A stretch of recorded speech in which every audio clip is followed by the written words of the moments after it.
Salut, c'est Trado, content de vous retrouver pour la mise à jour des analyses techniques du CAC 40, du SP500 et du Nasdaq. Donald Trump a tapé très fort, on savait qu'il allait taper, mais on ne savait pas que ce serait aussi violent et les marchés ont donc sévèrement dévissé, mais on le savait déjà depuis l'analyse d'hier, puisqu'on avait vu que le Nasdaq, le SP500, etc. avaient perdu 2, 3, 4% selon l'heure de la journée. Et les questions qui m'ont été beaucoup posées aujourd'hui, naturellement, sont celles qui hantent tous les esprits, à savoir, est-ce qu'on est prêt pour un rebond? Est-ce que c'est de la capitalisation? Est-ce qu'on va rebondir, etc. Je vais faire les choses en premier temps, enfin plusieurs temps, parce que on peut pas mener une véritable analyse avant la fin de la semaine, puisque c'est les unités de temps hebdomadaires qui se jouent actuellement.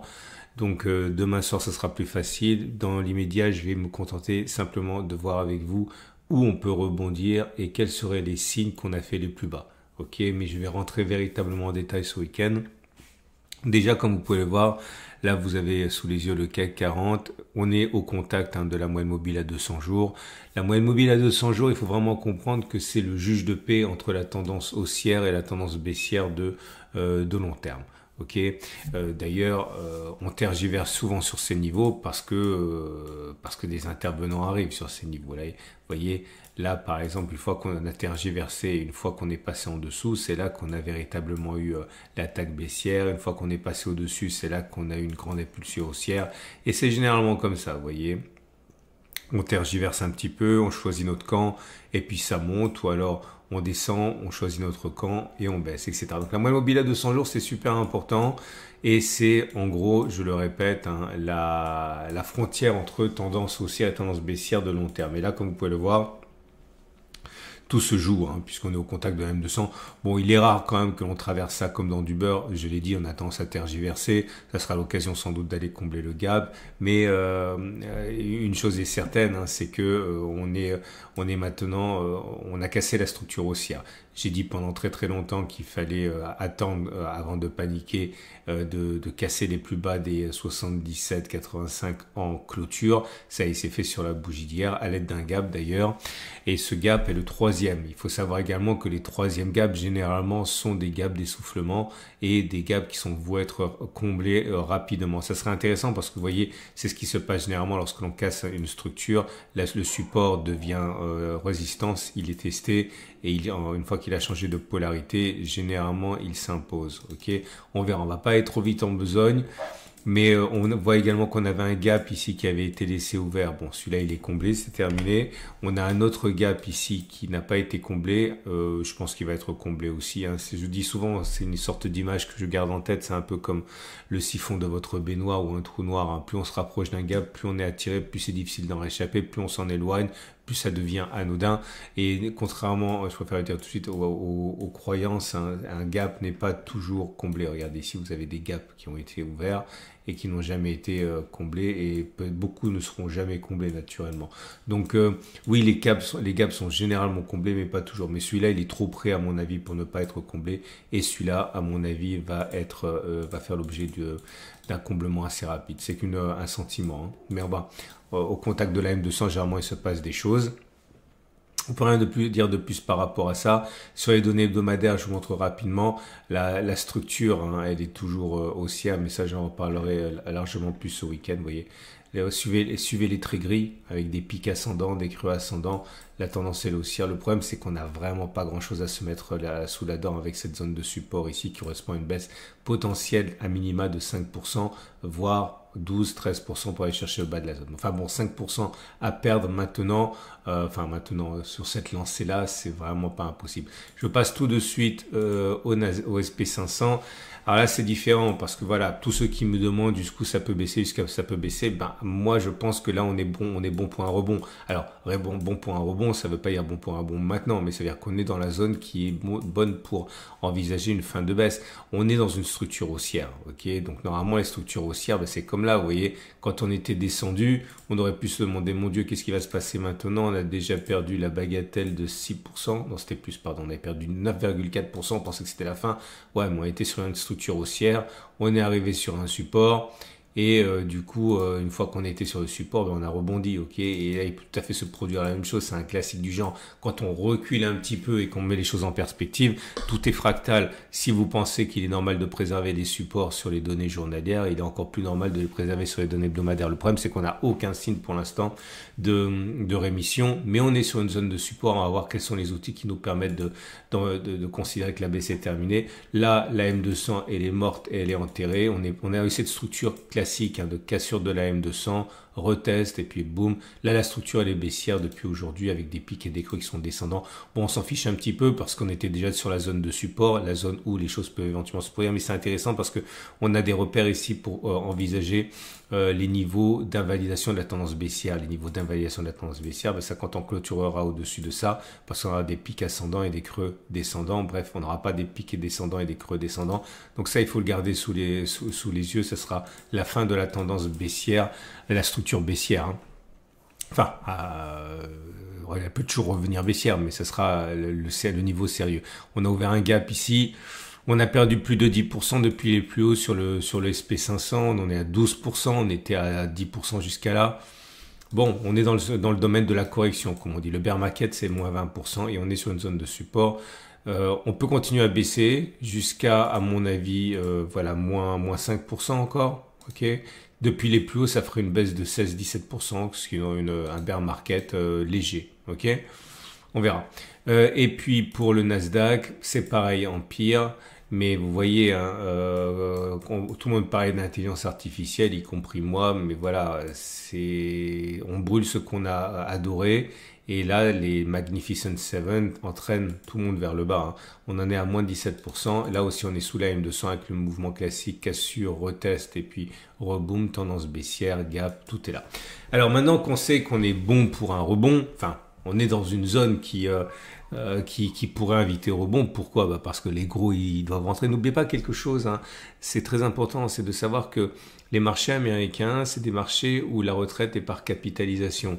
Les marchés par capitalisation, c'est pas comme nous, c'est pas de la répartition. C'est-à-dire que les fonds de pension, justement, fonds de pension américains, ils doivent investir tous les mois l'argent des épargnants américains, des centaines de millions de personnes fonctionnent avec des systèmes de retraite par capitalisation. Et ce flux d'argent doit être investi à un moment ou à un autre. Ils vont l'investir où ? Sur les zones de support, parce qu'il ce sont des zones historiquement qui sont intéressantes. Alors, ils investissent régulièrement et à mesure que ça baisse, ils en profitent. Donc voilà pourquoi ça pourrait s'arrêter maintenant. Alors maintenant, comment envisager que la baisse soit terminée. Alors, je vous invite à découvrir, si vous ne connaissez pas, les bougies Aiki Nashi.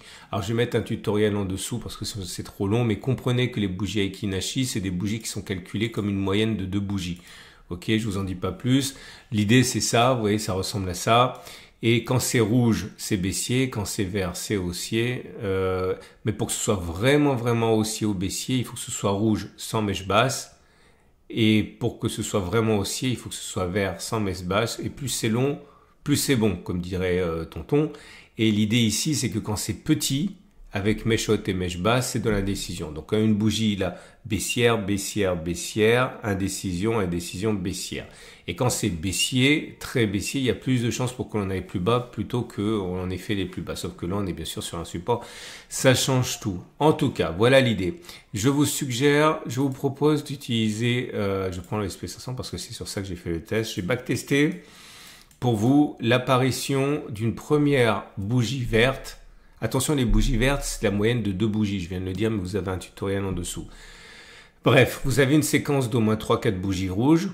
C'est ce que j'ai exigé. Et je veux une première bougie verte. Voilà. Et une fois qu'on a la première bougie verte, n'importe où, j'ai pas discriminé selon l'endroit, mais là, naturellement, ça vaut plus, entre guillemets, parce qu'on est sur support. Une fois que vous avez votre première bougie verte, j'ai regardé R1, R2, R3.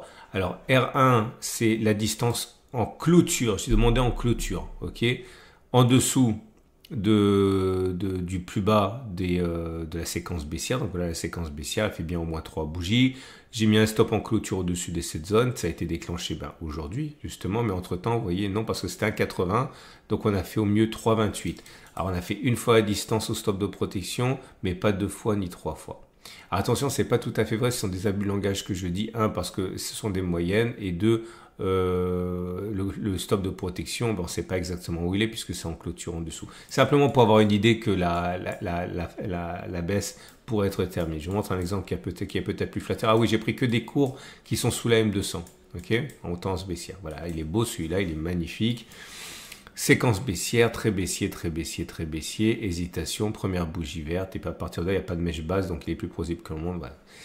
Donc l'idée, c'est que vous mettez le stop de protection entre clôture bougie verte et le plus bas en clôture à 79. Et là, on a fait énorme. Ok, donc enfin, on a fait au moins une fois, deux fois, trois fois. On était bien sans contact en dessous de la M200.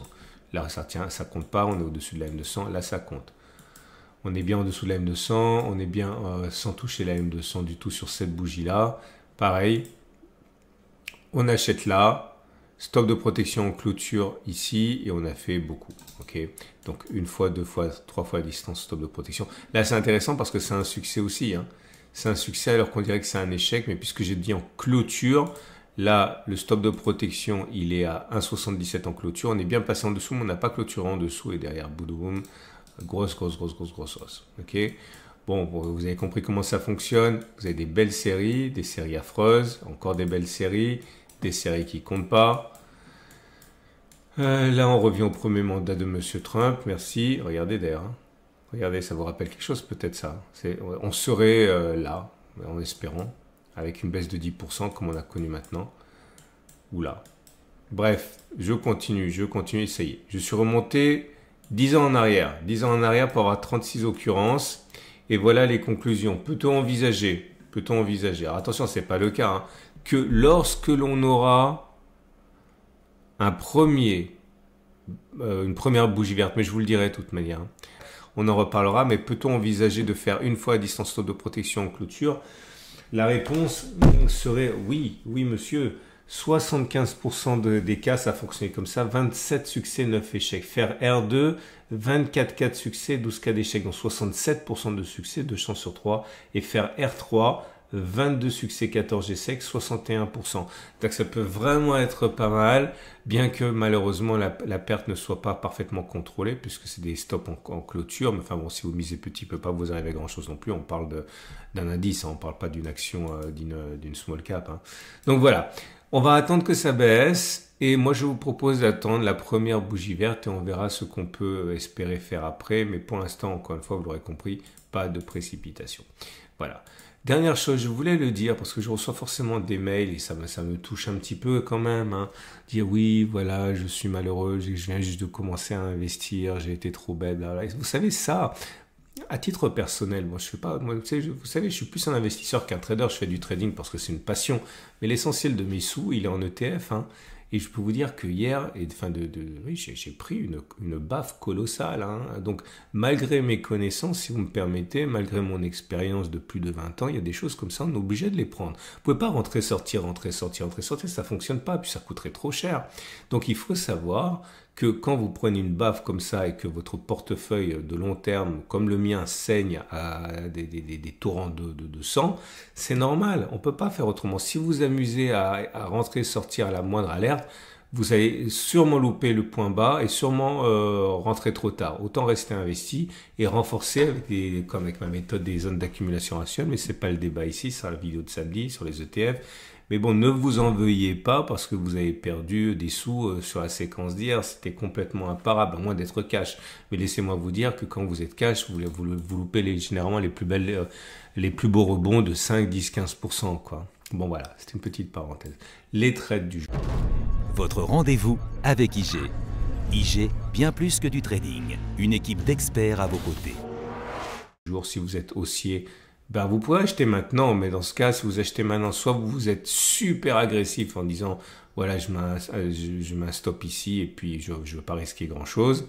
Soit vous mettez un stop super large en disant ouais, bon, ça va baisser, mais au bout d'un moment, ça va faire comme le premier mandat, on va se calmer un petit peu. Vous achetez, vous mettez un stop très large et vous pariez sur un retour sur les plus hauts au bout d'un moment, hein, voire plus modestement aller combler ce gap ou moins modestement aller tester le support. Si vous êtes baissier, Alors forcément, si je le dis, il y en a qui vont me dire que j'ai eu tort de pas le faire. Mais bon, spéculer à la baisse maintenant en connaissant un support majeur, c'est possible. Hein. Les supports c'est pas du béton. Hein. Ça n'existe pas le béton. Ça résiste, mais ça résiste pas forcément de manière. Regardez ici, hein, on peut s'enfoncer dans un support. Hein. Donc, vous pouvez spéculer à la baisse, mais dans ce cas, prenez un stop de protection assez large, je dirais. Stop de protection là, très large, en s'imaginant que c'est la catastrophe, on va perdre 10, 15, 20%. Spéculer à la baisse si vous voulez, mettez un stop large parce que moi je verrais bien un truc comme ça éventuellement. Ok, donc pas trop serré le stop. Maintenant, vous pouvez également être beaucoup plus agressif en mettant un stop de protection au-dessus du gap en pensant qu'il ne sera pas comblé non plus. Mais bon, c'est un peu dangereux. Ça, c'est sur le SP500, c'est les mêmes trades sur le Nasdaq, hein, puisque c'est son pendant, hein, regardez. Donc vous pouvez mettre un stop de protection vous spéculez à la baisse avec un stop de protection au-dessus du gap ou au-dessus du combo M200 résistance.